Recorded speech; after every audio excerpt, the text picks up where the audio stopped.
What do you think about when you hear the word Cape Verde? Beaches? Where are they going?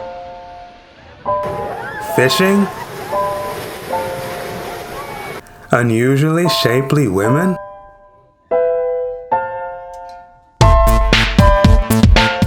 Sure, all those things exist, but they aren't what surprised me the most in the country.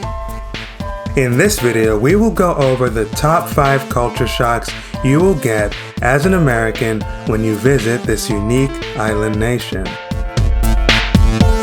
This video is brought to you by Cape Verde Uncensored, my detailed travel guide for people who want to visit or move to this wonderful country. There will be more details later in the video.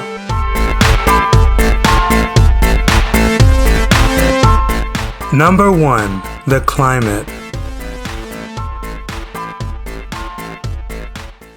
The word Cabo Verde directly translates to Green Cape in Portuguese, so one can be forgiven for expecting these islands to be lush and tropical, but unfortunately, that is the exact opposite of reality.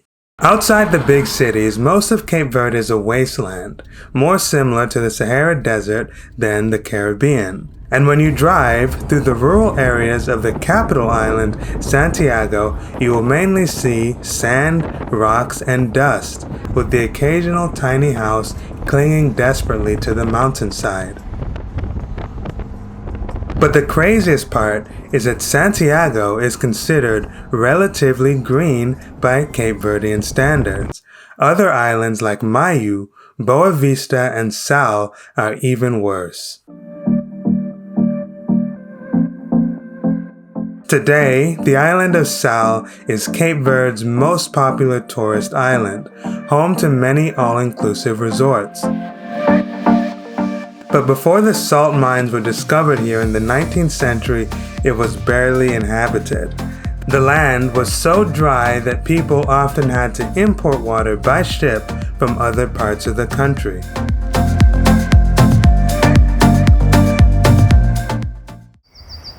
But not all of Cape Verde's islands are desolate. The island of Santo Antão is most suitable for agriculture because of its high elevations, which attract more rainfall.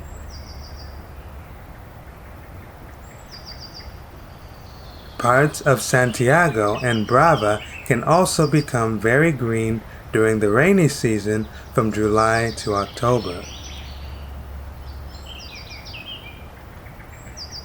Cape Verde also makes up for its depressing climate with spectacular beaches. The vast Santa Maria Beach in Sal has frequently been voted one of the best beaches in the world, and most major cities like the capital, Praia, boast picturesque grotto-like beaches where people like to hang out on the weekends or after work.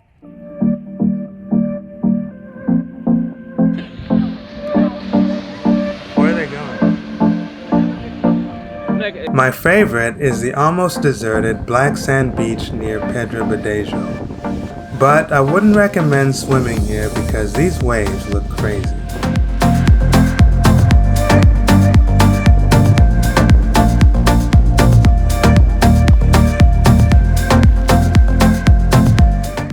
Let me take this opportunity to introduce Cape Verde Uncensored, an ultra-detailed travel guide I have created for my viewers who actually want to visit or move to this wonderful country.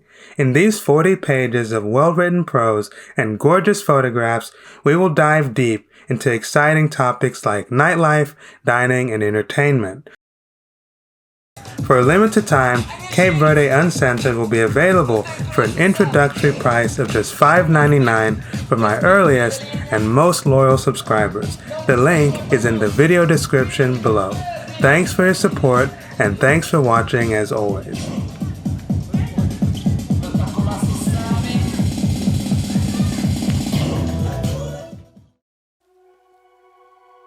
Number 2. The friendliness.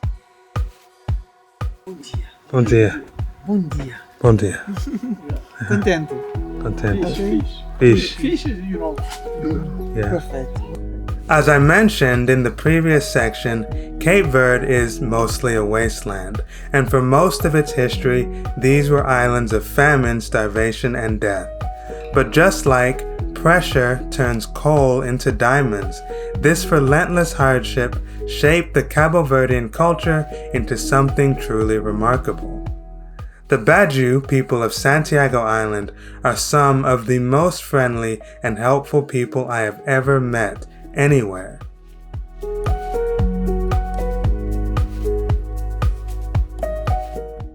From the man who offered me his chocolate at the airport to the woman who invited me to her home for chicken, Cape Verdeans have a deep compulsion to help others.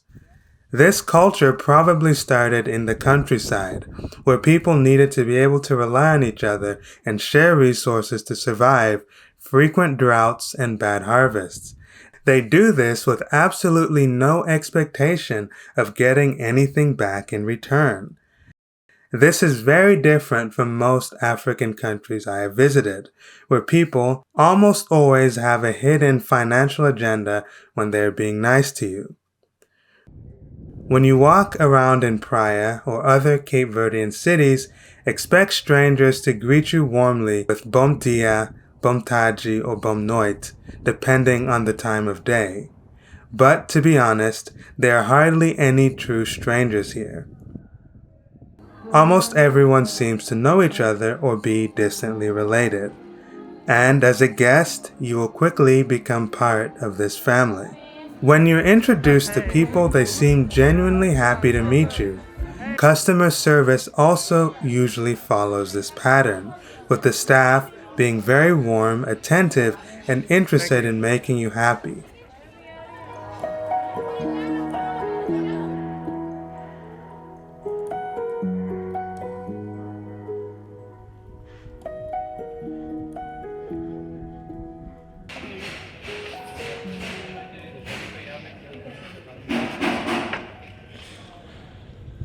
Obrigado.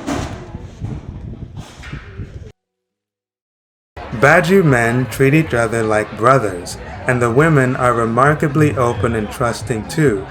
Flirting and approaching are a big part of the Cape Verdean culture, and it works very well for local guys.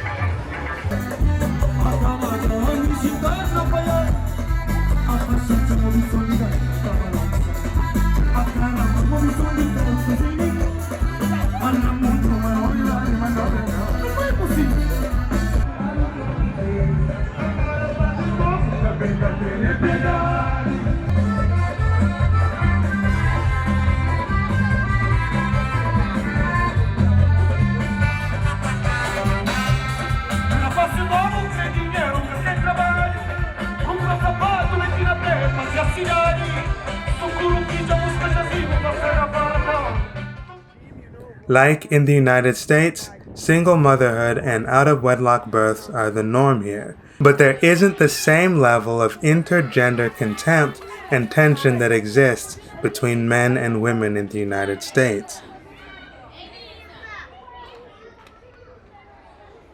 For me, the kindness of Cape Verdeans drove home the negativity and poor service I was used to putting up with in mainland African countries. Clearly, those bad vibes weren't just in my head.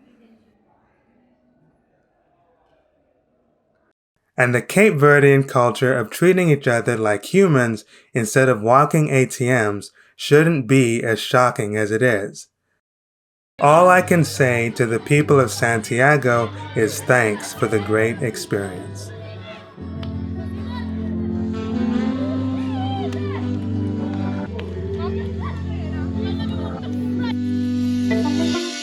Number 3, diversity.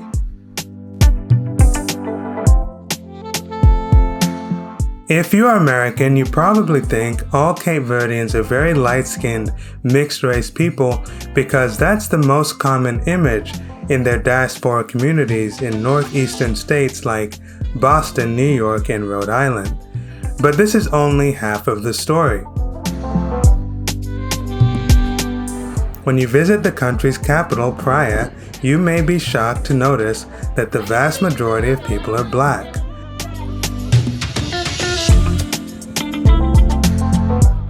The first time I visited this city, around 7 years ago, I rarely even saw light-skinned people. Back then, there were even fewer than they are today, which is a big surprise. Santiago we say Badiou. Badiou. Crioulo de Badiou. Okay. Badiou is Crioulo. Yeah. And the Crioulo from São Vicente we say Sampajuju. They are Sampajuju. Sampajuju. Yeah, Sampajuju. So the first time I saw Sampajuju with the dark skin, so I got surprised and I thought all of them were white skin. Yeah, I still remember the first time. Just imagine. That was just 10 years ago. Just 10 years ago. Wow. You see? Although this is rarely known outside the country, Cape Verde has two main ethno-linguistic groups, the Bajus, who are mainly black and live on the southern island of Santiago, and the Sampajurus, who are Creole, mixed-race people who inhabit the northern islands of São Vicente, São Nicolau, and Santo Antão. The people of Fogo and Brava are difficult to classify because these islands are known for having the whitest Cape Verdeans, but they speak an older version of Crioulo, which is more similar to the Baju version spoken in Santiago.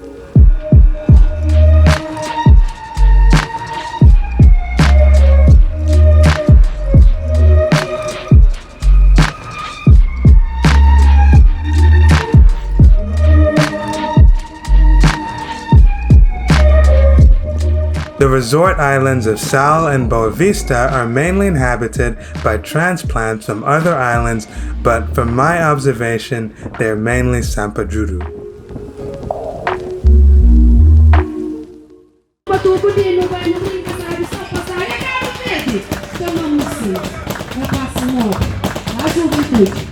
If you want the full Black Cape Verdean Baju vibe, visit the countryside and small towns of Santiago like Cidade Velha, excuse me, Tarrafal, So I think this is the beginning of everything.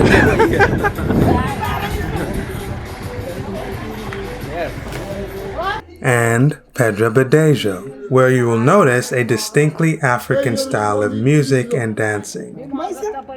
No, sorry. The Bajus are the descendants of enslaved people who rebelled against the Portuguese to live in the interior of Santiago Island as free, independent farmers.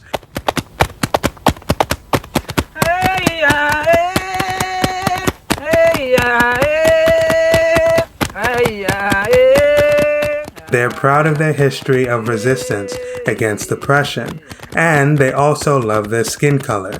If you ask them, they will tell you that black is the standard of beauty. The darker, the better.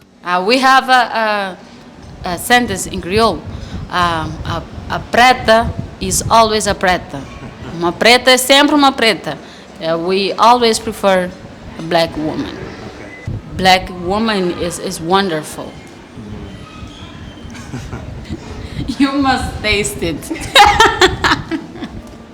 So if you put like two women, the light skinned one and the dark skinned one with the same characteristics, with the same curve, with the same body shape, I would always prefer the black one because black is black, because preta is preta. Okay. Now what about the light skinned women? The light skin, so we have this reality in Cape Verde because we have like the mix of, we have the influence of European society, all the historical background. Yeah. We have to deal with that, but it's not, we have to deal with that, we have to accept, but yeah. It's not what we want. Yeah, we want the black. The black, because black is black. Okay. Yes. I understand. Sampajuru men, however, assure me that this is bullshit and that every Baju man secretly dreams of marrying a girl from Mindelu.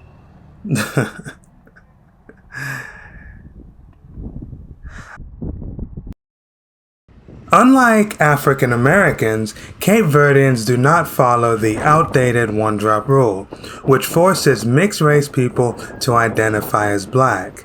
Here, you are more likely to see the opposite, with light-skinned people being called white or branco, and dark-skinned people being called black or preto, at least on Santiago Island. Personally, I like this system and started using it myself. Are Cape Verdeans black or white? We're not white, definitely. We're not white. Sometimes we play with each other, and the lighter skinned ones we call white. And then we be doing the jokes like, oh, you black, it's just because you're black, I'm white. But I think that most of it's just playing. I think we're conscious, we have the consciousness that we are black. Despite the friendly rivalry, both groups usually say there is absolutely no racism or discrimination between them, and it is not uncommon for the so-called black Cape Verdeans to have white children and vice versa. But that doesn't make the country a racial utopia. While Cape Verdeans generally get along very well with each other, West African immigrants, known locally as Manjaco, are a different story.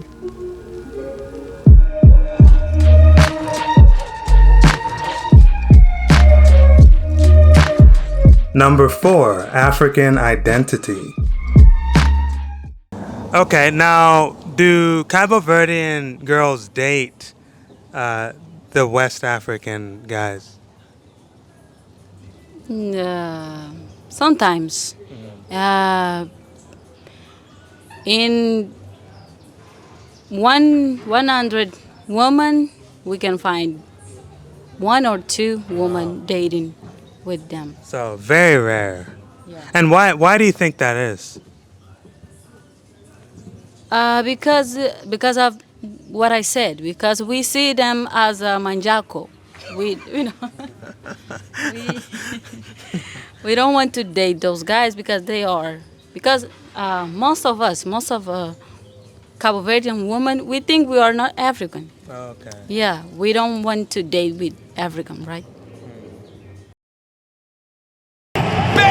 Blistering long-range rocket shot.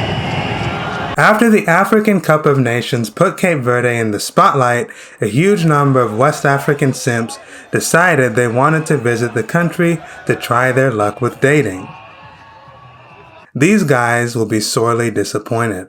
In general, Cape Verdean women detest West African men, who are called by the derogatory term manjaku, and known for selling clothing, sunglasses, and useless trinkets on the street.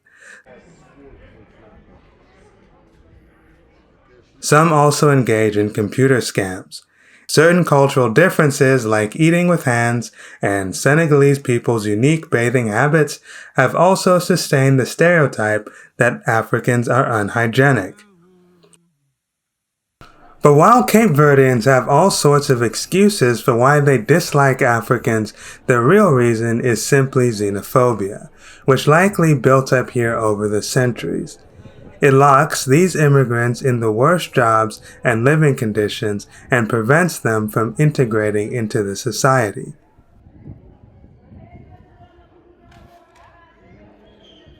The situation is quite grim, and throughout my journeys in the country, I have never seen a single Senegalese guy dating the local women. Nigerians, on the other hand, overcome the dating challenges they may face, as they always do, by spending money. Man got a real camera. Yeah. I got a real deal, man. I should have brought my camera.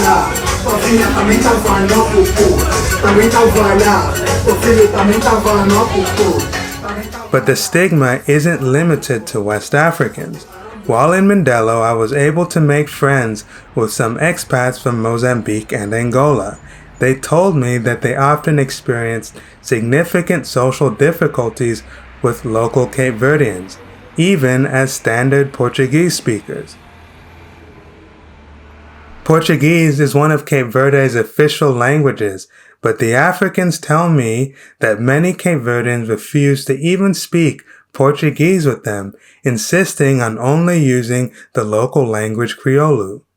This could be a form of discrimination, or it could be because some Cape Verdeans simply don't know much Portuguese, which would be quite surprising considering it is the language of education and media in the country.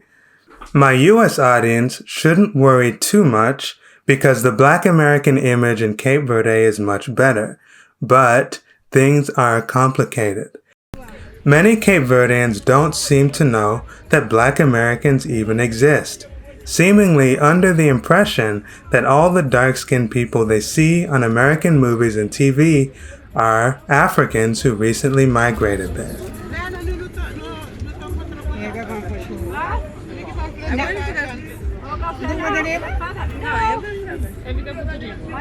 People think the people perception is that all American they are light skinned and white. But you remember Obama, don't you remember Obama? Yes, but Obama helped us to understand it better. Yeah. You see? But I can say that before Obama it was even worse. Yeah. But like the basketball players, So even like when you basketball is not our sport here. Okay. Yeah. That makes sense. Yes. But as I mentioned earlier, Cape Verde is an extremely diverse country where almost every skin color and phenotype is represented. So, the vast majority of Black American tourists will be seen as fellow Cape Verdeans and treated as family. The people are incredibly friendly, especially on the island of Santiago, and this is enough to overcome any xenophobia.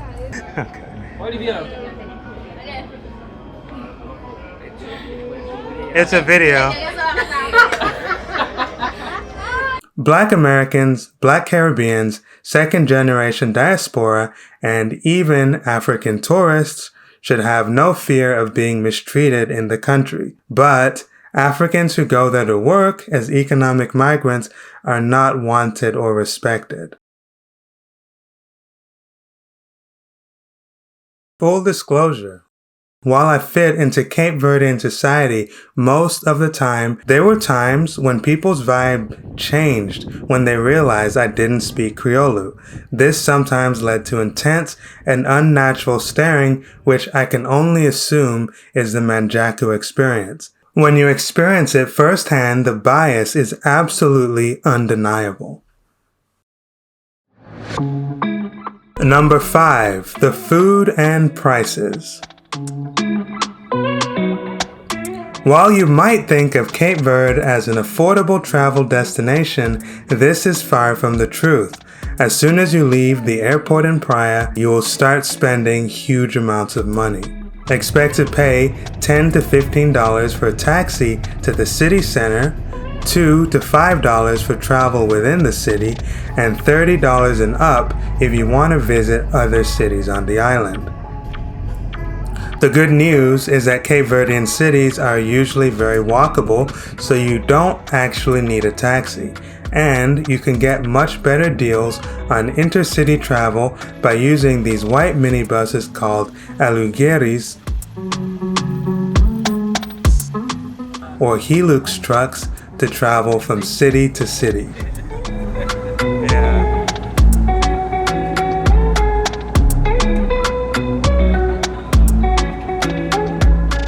But be sure to plan your days well, especially in tourist hubs like Sal. If you mess up, you can easily find yourself spending $50 in a single day just for transportation.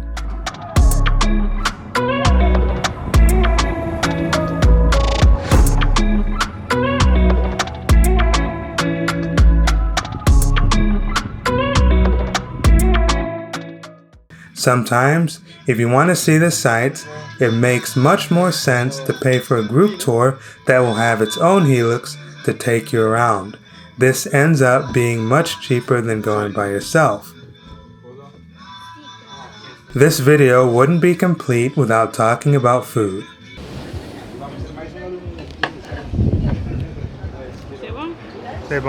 Despite being located in the middle of the Atlantic Ocean, seafood is surprisingly expensive in Cape Verde. You should expect to pay the same prices as in Southern Europe or some parts of the United States. Take a look at this menu. Grouper, 10 euros, octopus, 20 euros, lobster, 32 euros.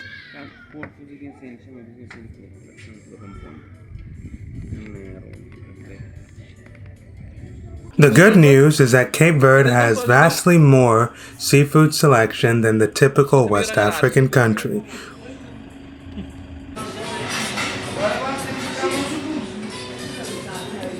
But experimenting with the food here might not be the best idea.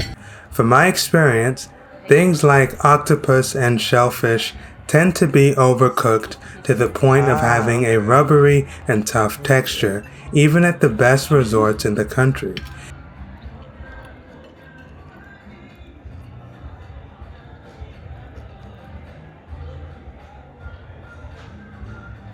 There were times where I found myself spending 20 to 30 euros for a plate of basically inedible food.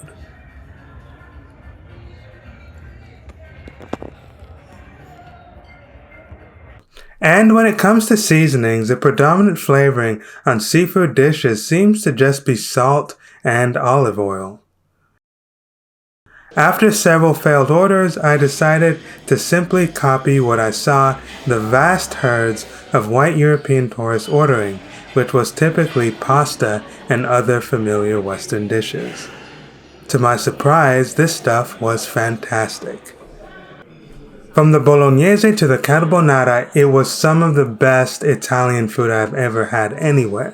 And if you have more money to spend, lobster spaghetti is also a solid pick. Pretty much everywhere you go in Cape Verde, you'll be impressed by the taste and quality of Italian and Italian-style dishes.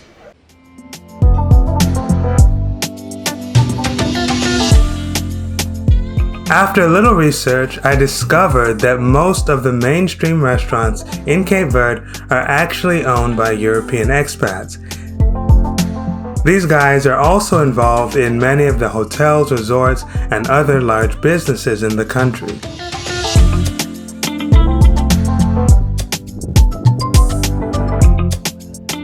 Cape Verde is an ideal place for hospitality sector investors because its currency is pegged to the euro at a rate of almost 100 escudos to 1 euro, which has lasted for almost 2 decades. This means Cape Verdean currency is remarkably stable and easy to exchange on free markets.